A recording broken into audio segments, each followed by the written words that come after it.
We're going to begin our service with military honors. I'm going to ask those who are able to rise. If you are currently serving in the military or have been honorably discharged, you may perform the hand salute. Thank you.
You may be seated.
Birth is a beginning, and death a destination, and life is a journey.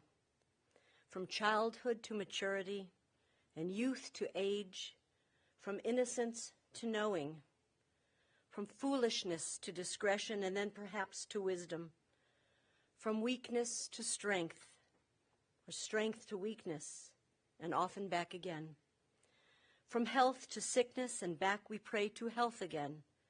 From offense to forgiveness, from loneliness to love, from joy to gratitude, from pain to compassion, and grief to understanding.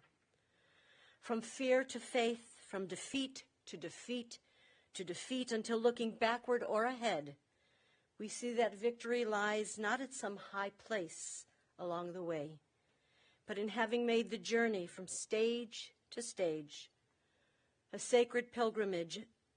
Birth is a beginning, and death is a destination, and life is a journey, a sacred pilgrimage to life everlasting. I want to welcome all of you who are here in person, as well to those who are joining us by live stream, and I assume there are quite a few that are joining us that way. And while Roger's family is overwhelmed with grief and with sadness, I know that they are also overwhelmed by the outpouring of love through the messages, the texts, the emails, the phone calls that they have received to help them through this very difficult time. And I know that in the weeks and months ahead, they will still appreciate your connecting with them, knowing that you still think of them and you care for them, will help with their mourning process. The family has graciously invited everyone to visit this afternoon at Jim and Susan Reutblatt Stump's home immediately following this memorial service. The address is 10205 Lumen Lane in Twinsburg. That's 10205 Lumen Lane in Twinsburg.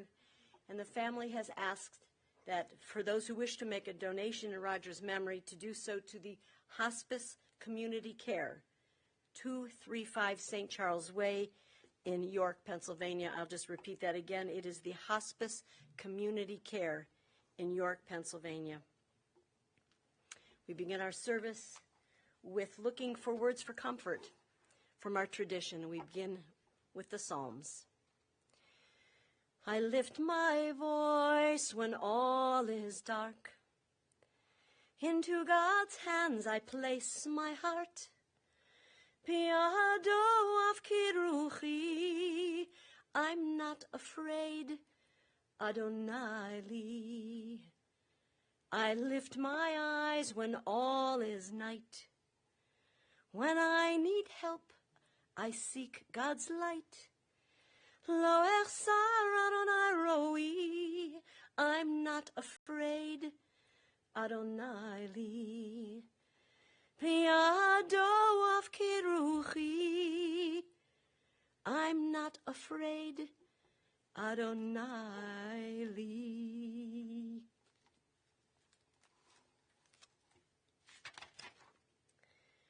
From Psalm 23, the mysteries of life and death are beyond human understanding. We are perplexed and overwhelmed when pain and anguish befall those whom we love. In sorrow, confronted by death which has taken our beloved Roger Horwitz from our midst, we feel frailty. Like morning dew, we glisten for an hour or two and disappear into a new day. Ro'eh Yisrael, shepherd of Israel, guide us, your flock, with love and compassion. In our grief and our desolation, we grow distant. Do not abandon us, but draw us closer to you. Grant solace and comfort to those who mourn. May they sustain each other with the blessing of memory, the memory of the life of their beloved one. In the valley of the shadow of death, beside the still waters and in the green pastures, you, Adonai, are our shepherd. Be our strength, our shield, our guide, and be our comfort throughout all of our days. And let us all say, Amen.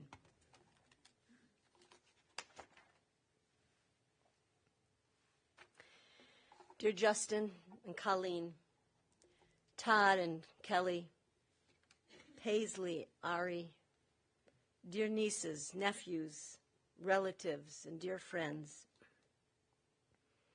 There is a striking allegory describing the very nature of life that comes to us from Anglo-Saxon tradition. The allegory describes a great Gothic castle in which there is a huge banquet hall filled with banquet tables. The feast is over, and the guests sit before a huge fireplace.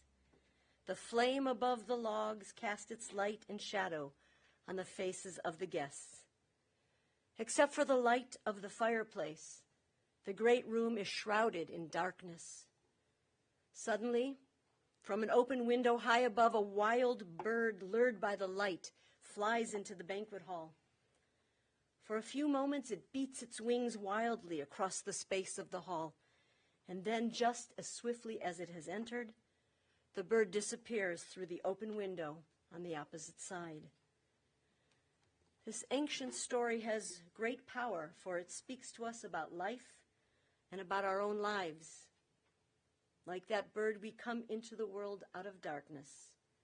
For a brief interval of joy, we enjoy the warmth and beauty of life's banquet chamber. And then, because of our inescapable destiny, we disappear into the night of eternity. However, the analogy is not a completely accurate one. For unlike the bird, which as soon as it vanishes is forgotten, a person continues to live on in the memories of those who knew him. Though Roger Horwitz may have physically passed from this world, as long as there are people whose lives have been touched by his, he continues to live on beyond his death. Family, friends, business associate, neighbors. In reviewing the events of a lifetime, they do not remember everything. They choose from a multitude of memories of a person's life, his career, his relationships with others, the love he gave and received. Those memories have continued meaning for them. It is these memories that remain a living influence on their lives.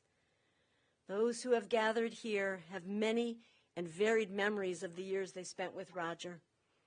These memories have shaped them and helped them to form their pattern of values and have given them a perspective on the world which will continue to influence and shape their lives in the year ahead.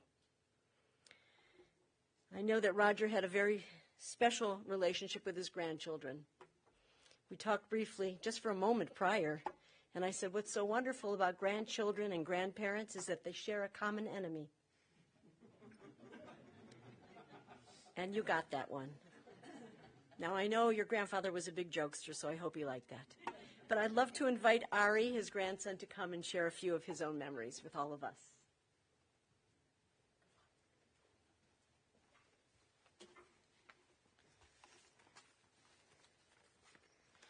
Growing up, I was fortunate to spend so much time with my grandpa, allowing me to really get to know and love him. As my grandpa's cancer progressed, our conversations grew deeper. In one recent heartfelt moment, he shared with my sister and I that what mattered most when he passed away was to never be forgotten.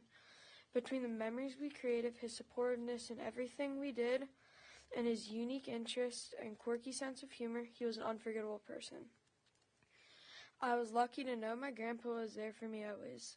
I enjoyed playing sports and could always count on him being at my games and cheering me on. And it wasn't only my games. When I was younger, my grandpa used to help my dad coach baseball practice. And when it got harder for him to participate, he still came to watch me.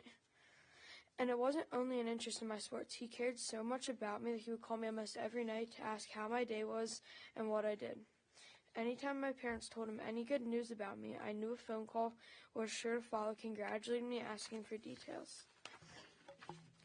Although I will miss him, I will always be able to look back at the great memories we had, like hanging out at my favorite ice cream shop, talking about school and sports and his days in the military. Or when I was really young, him entertaining me and my sister Paisley behind these cool, colorful wooden flowers he had all around his house, and we could see who could find them the fastest. My grandpa had a very quirky style and sense of humor, and his house represented that. Going there for sleepovers or just hanging out was always fun for me and visitors. One of my favorites was this pretend cup of coffee that was tipped on its side and looked like it spilled. Everyone who came over tried to pick it up and clean it up. It was hilarious to watch. His unique sense of humor always cracked me up. Even if his jokes weren't funny, the way he presented it always made me laugh. My grandpa wanted to make sure we could always stay in touch even after his passing. So when he was first diagnosed with cancer, he purchased Paisley and I each a red rotary phone so we can imagine he was on the other end and talking to him whenever we wanted to make sure we stayed connected, and that meant so much. My dad shared a part of a poem that sums up how I feel about him. Some people come into our lives and leave footprints on our hearts, and we are never the same. That is exactly what my grandpa did. He was an amazing person that I'll never forget.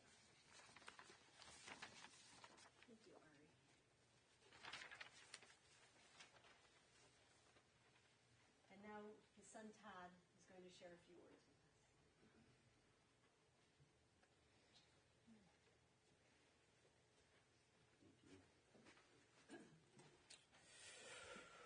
Ooh. Didn't matter what order we would have done this in, that would have been difficult to follow any of the lineup today. So, such as it is. Before I talk about my dad, I have a few thank yous and acknowledgements. I'd like to thank everyone who has reached out to myself, Justin, and his family with overwhelming amount of love and support. The stories and fond memories and photos of our father you have shared are so meaningful. Please keep those stories and memories coming. I'm told that shoulder to shoulder with love and support, we can do hard.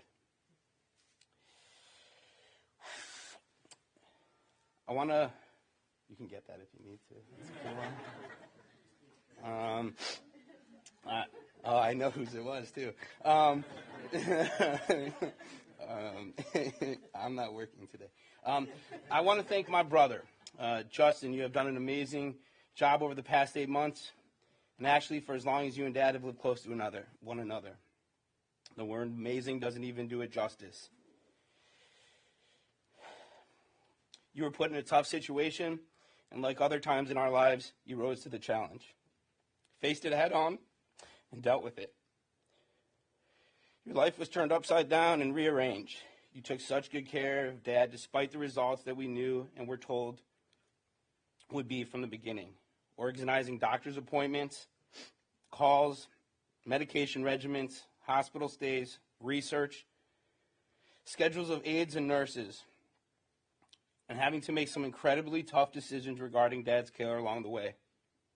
All while trying to keep and maintain the high level of involvement you have in your family's life, and trying not to disrupt their world and their routine. I know this was tough, and I wish I could have and maybe should have done a little more to help.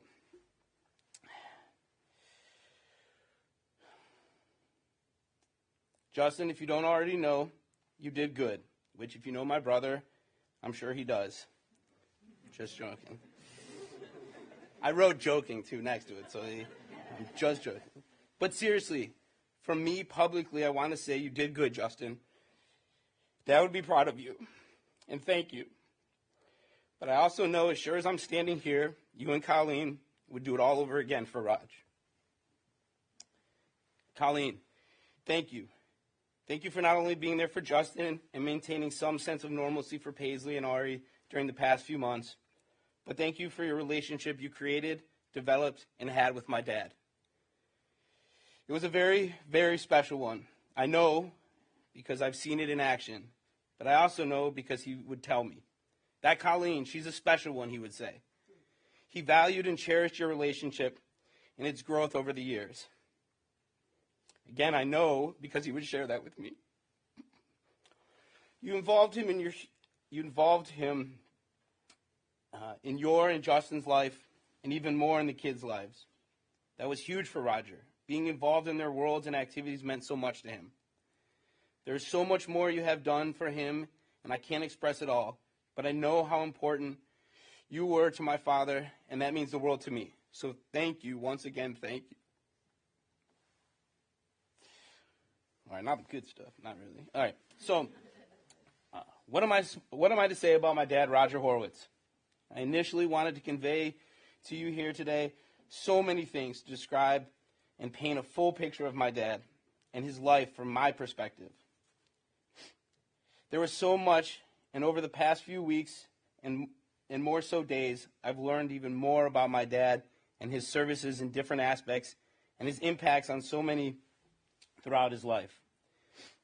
I knew he did good things and touched others, but I didn't think I realized to what magnitude. It is difficult for me to, and probably many who try to describe someone's life, not because there isn't enough, but because there is so much. As Ari said, a few months back, Roger bought me and Kelly and Justin's family our own old phones, like an actual landline phone. He had seen a Sunday morning news piece about this old rotary phone placed in the middle of the woods, not connected to anything, where people could pick it up and just talk to those that are gone. Obviously, there was no one actually there on the other end, but people found comfort in it. It may seem odd to others, but to me, I get it. Kelly and I have that phone in our living room, and we will be calling. At times, I'm sure I will call just to check in, and other times to share things going on in our world.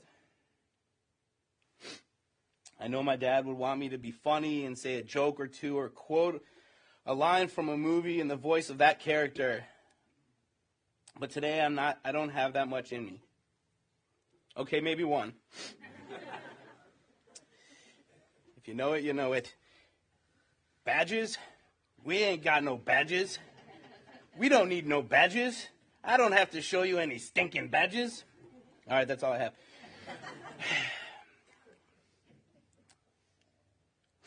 When I'm ready and have more, I will pick up that red phone and give you a call. I wrote this a couple weeks ago, and I wanted to share it today. Oh, they do have this. So convenient. They're prepared. Not me. I'm sitting at my dad's bedside in hospice, and things are nearing the end. He's bedridden, physically weak, and tired and declining quickly. Waves of sadness rush over me, and then those feelings are broken up by the awful music playing in the loudspeaker in the hallway of the facility. I'm sure it's meant to provide a sense of soothingness and calm and peace, but it's awful. That, along with the staff being a tad too loud and boisterous, I guess helps distract me from the reality of what's happening. I can't help but think if Roger was alert and could speak, he would direct me to shut the door to the hallway and even ask the staff to turn down that awful music. I guess in some respects, it's the irony.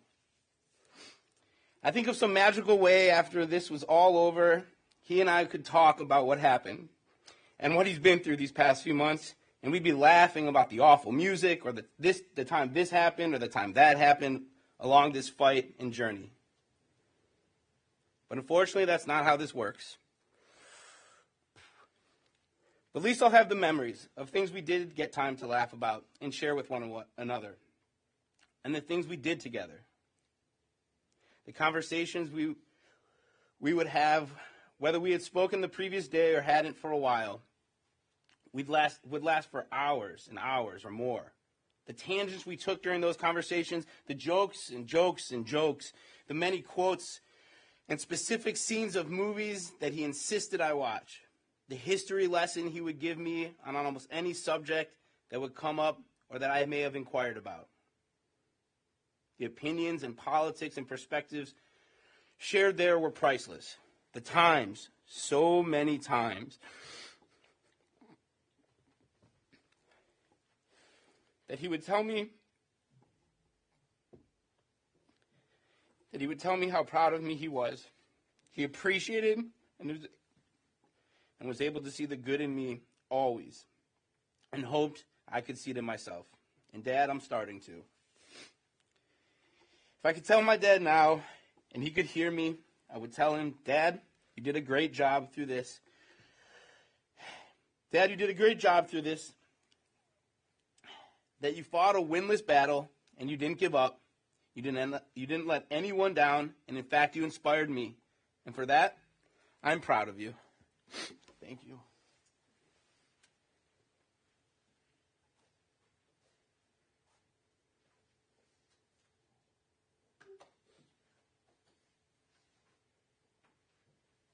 share some other personal memories, I invite Al Solange up. I'm not out.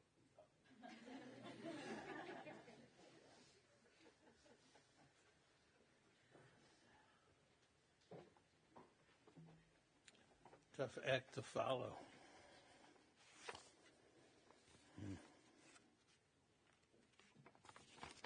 I want to thank Justin and Todd for letting me have a few words. I'm going to miss getting the condolence cards on my birthday or Happy Easter at Hanukkah. You know him. I've always known how lucky I was to have a friend like Roger, and to have that friendship for so long is even luckier. I think about the saying that if you look up the word friend in the dictionary, you'll see a picture of Roger. But somehow that's not enough. When you know someone for 60-some years, you really know them. And he was more than just a friend. There are many reasons, and I'll share a few. If he was just a friend, he wouldn't have hopped in his car one day and driven 2,000 miles to Northern California just to see where I had moved to and see how I was doing. When he showed up and I says, "What the hell are you doing here?" He said, of course, "Well, you know how much I like to drive." If he was just a friend, he wouldn't have tried to go to as many of my kids' games, whether Lauren's softball, Allie's soccer, or Ryan's hockey. He said he wanted to support them. He even would go to their school on Special Friends Day or even Grandparents' Day because he wanted to be sure that someone would be there for them in case someone else couldn't make it. He always asked about my older kids, Liz and Jamie, and I know he liked hearing that they were doing well.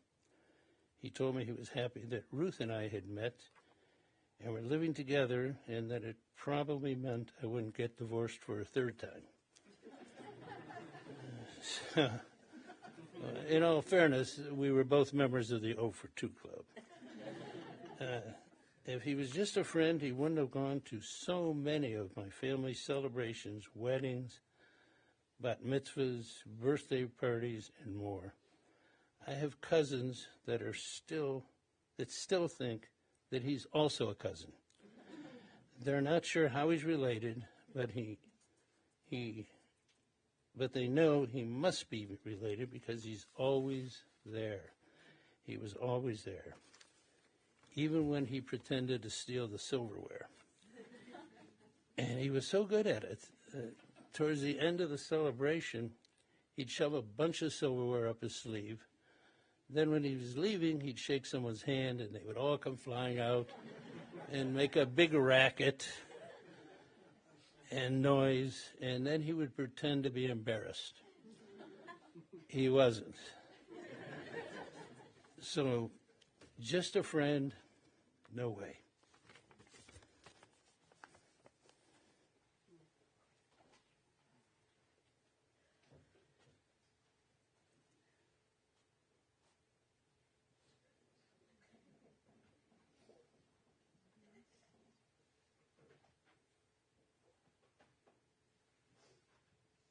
Justin will share his thoughts, his memories.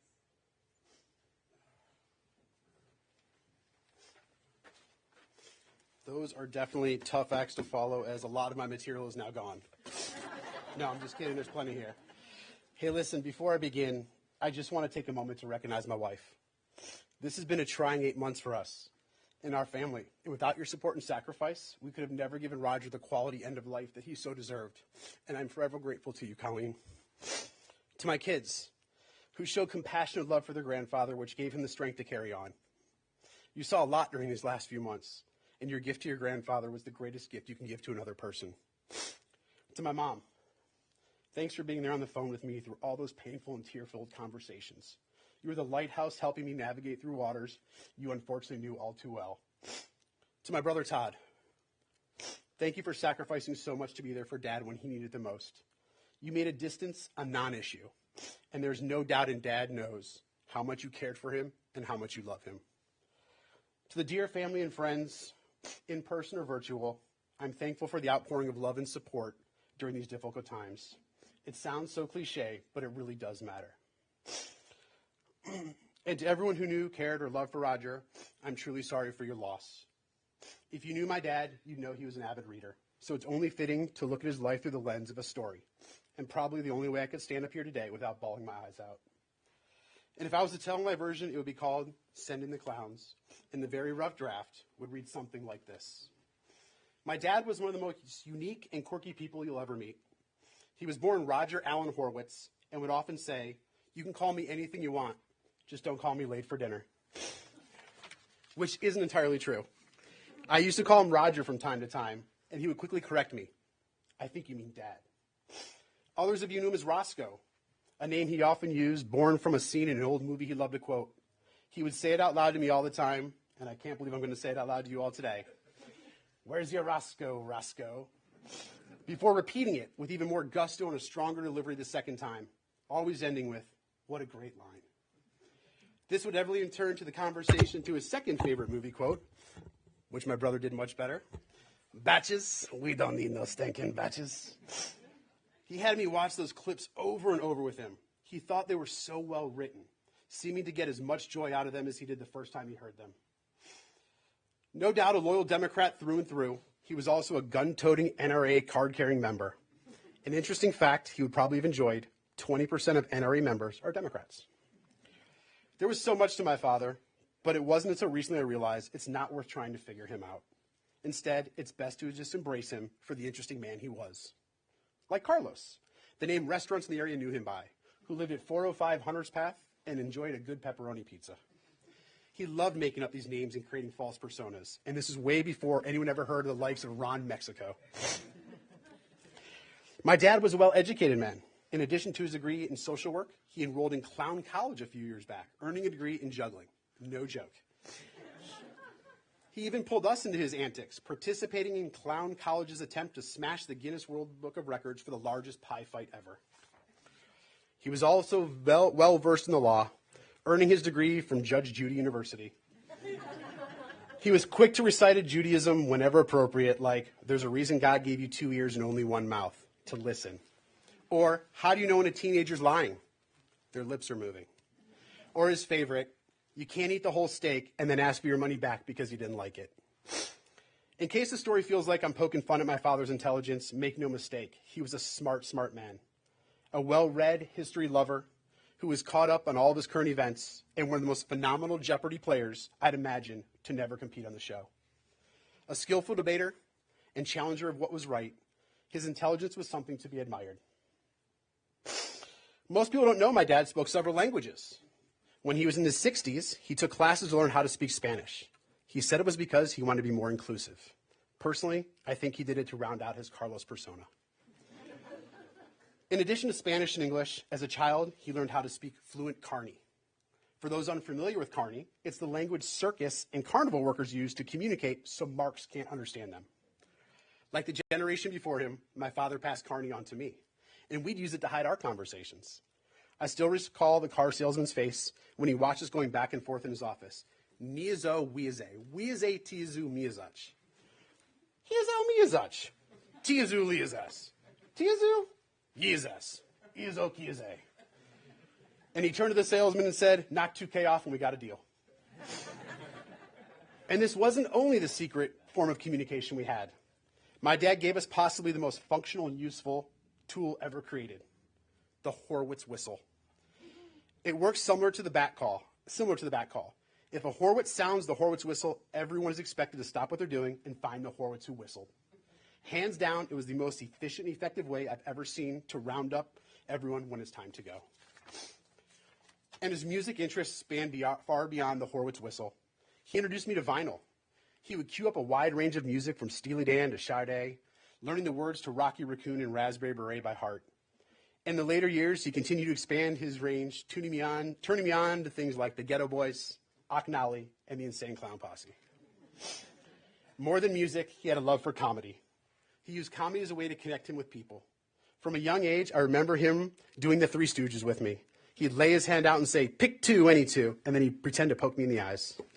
Then he challenged me to do it back to him, but he would use the most special to block me like this.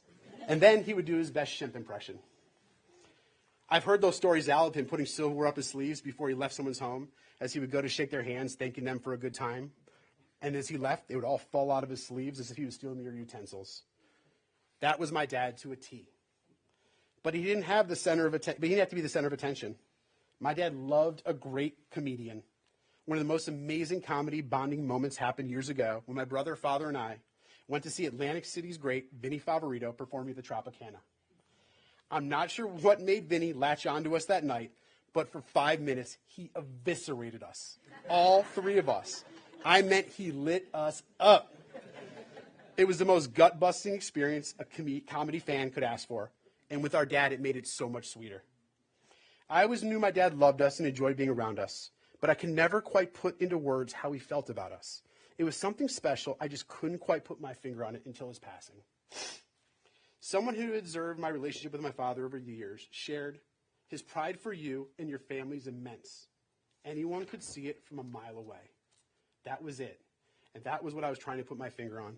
And as I read it to Colleen, both immediately said, good game, coach. My father was a man. It didn't matter what Horwitz it was, whether Paisley's Gymnastics, one of Ari's sporting events, he came to everything.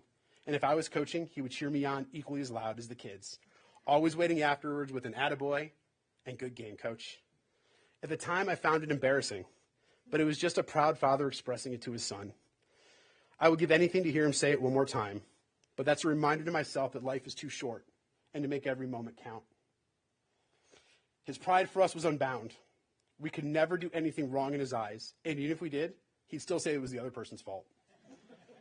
He always asked me how my job was and would tell me they better be taking good care of me. He would often say I'm worth more than they're paying me, in hopes they knew how good I am.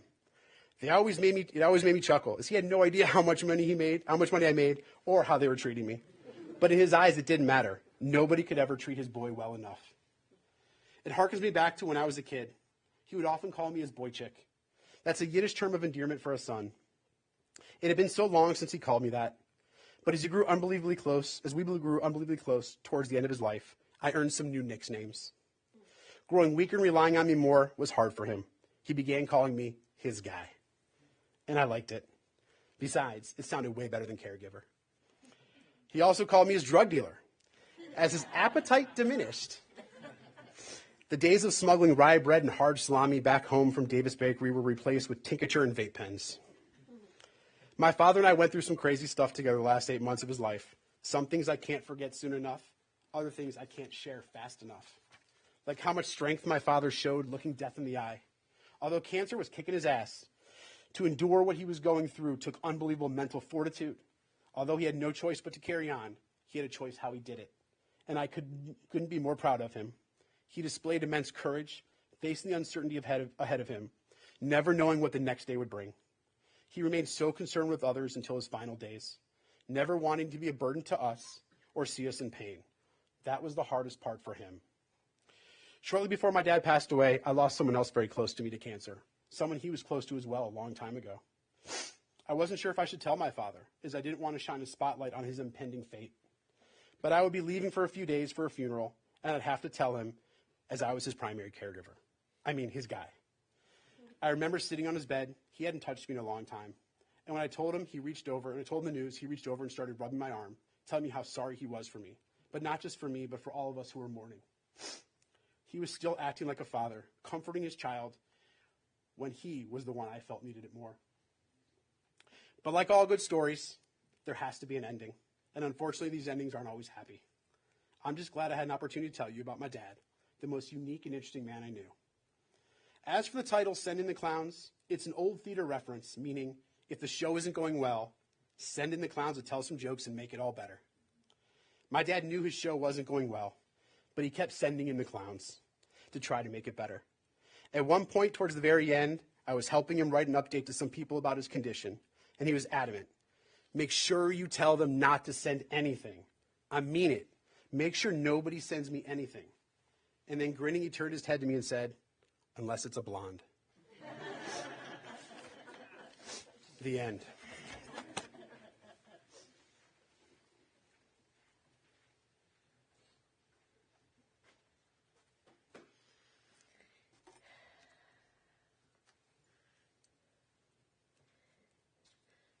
That was awesome. I've done a lot of funerals, but that was awesome. Wow. I do have to share a few words as well that the family has shared with me, and I want to share with everyone who's watching and all of you who are here today. Roger had so many intriguing, quirky, and interesting facets of his life that many of us are only beginning to learn and know about in the last months and years of his life. Like our great prophet Moses, Roger was proud of his family and his family's achievements, but he preferred to remain a humble servant, doing his work quietly and steadily, enjoying the fruits of his labors as opposed to broadcasting them. As we know, he served in the United States Air Force. He was stationed in Maine. He was a proud member of the Loring Ramp Rats in the mid to late 60s. His service during the Vietnam era was something he chose not to share very often, even with his family, though he was an extremely proud veteran, and he was seen most often and known for his Air Force and veteran T-shirts, and he always wore that jacket wherever he went.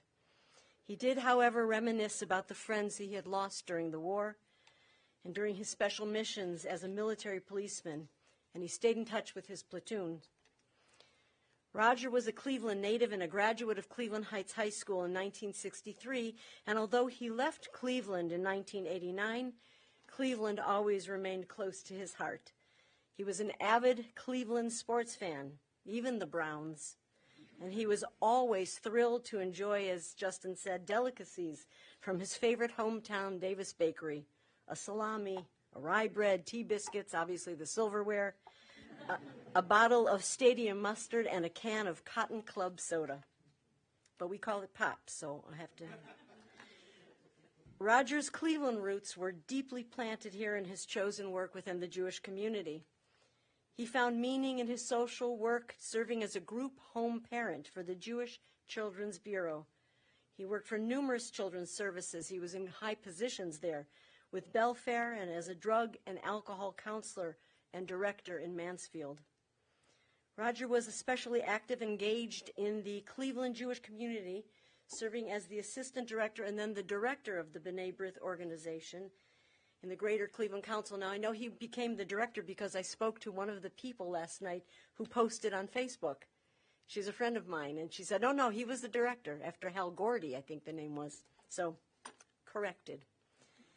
His influence on these organizations is evident by the many messages and memories that have been posted and shared from the family of BBYOers all over this country. And here are just a few.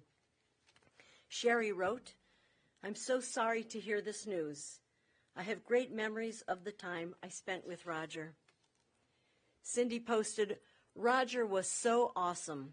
He was a big part of my youth in BBYO, and sends condolences to the family. Another message from Jody reads, Rest in peace, Roger! Exclamation point. In his honor, and as inappropriate as it may seem at this moment, let's silently sing a round of Dodie Lee BBG, number 69's Wishy Washy. If I were not in Dodie Lee, something else I'd rather be. If I were not in Dodie Lee, Roger Horwitz I would be. And as you passed by me, you would hear me cry, Roger Horwitz, self-discipline. Roger Horwitz, self-discipline. Not sure what it means, but Jody knew exactly what it meant. Harry said, what a wonderful leader and supporter of B'nai B'rith. Jerry and Scott wrote, he helped shape a lot of us for what was to come. I remember you fondly. Condolences to the family. He will be forever young in my memory of the wonderful time in BBYO and that he was so essentially a part of. Dave shared this on Facebook. I did not know or remember that Roger was in the Air Force, but I distinctly remember him wearing his green military jacket, sporting his awesome long mustache and beard. Roger was supportive of all of us in our development as leaders and transitioning from teens to young adults. May his memory be for a blessing always, from Steve Chudikoff. Another message from Paula, one of the group home kids, wrote, "This makes me so sad. Roger had a lasting impact on me in the short time I lived with you. You both taught me so much about stability, consistency, and gave me a safe, non-chaotic space to live. I hadn't known that for a long time before, if ever." As we know, Roger Horwitz loved to have fun and make every event a real celebration, especially his Passover Seders. Each year he would host the Seder for Jews and non-Jews alike, simply, I think, because he wanted to be together with people, and he would distribute party bags, goodie bags, for everyone at the table. It was filled with all kinds of crazy stuff, toys, knickknacks to play with, probably most likely to keep everyone entertained and focused during the long Haggadah reading. Todd and Justin discovered a drawer in their father's house that was overflowing with all of the tchotchkes that he had given out over the years. As we heard from Justin, Roger never wanted to be a burden, never wanted to bother his family, and he wanted his children to know that he put up a good fight against that illness that eventually overtook him. Todd and Justin both reassured their father that they would be okay, and he needn't worry. The last months of his life were enriched and probably lengthened by the loving care of his family. Todd was here in Cleveland and helping out in every way that he could. And Justin and Colleen, who lived nearby and spent immeasurable hours with him until his last breath.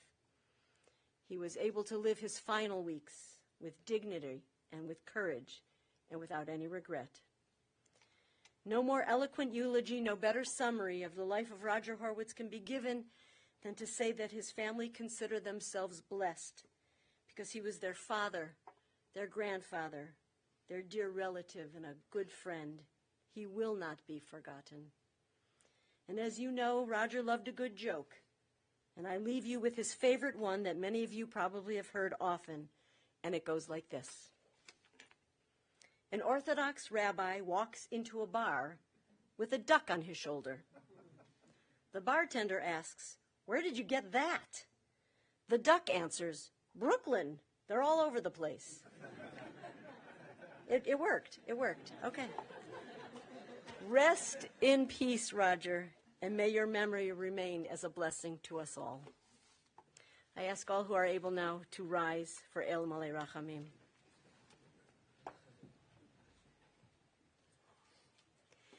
El Malei Rachamim, shochen במרומים, המצא מנוחה נכונה תחת כנפי שכינה, עם קדושים וטהורים כזוהר הרקיע מזהירים את נשמת היקר שהלך לעולמו. בעל הרחמים יסתירהו בסתר כנפיו לעולמים, ויצרור בצרור חיים את נשמתו, אדוני הוא נחלתו, וינוח בשלום על משכבו, ונאמר amen. Compassionate God, eternal Spirit of the universe, grant perfect rest in your sheltering presence to Roger Horwitz, son of Moses and Jane, who has entered eternity. O God of mercy, let him find refuge in the shadow of your wings, and let his soul be bound up in the bond of everlasting life.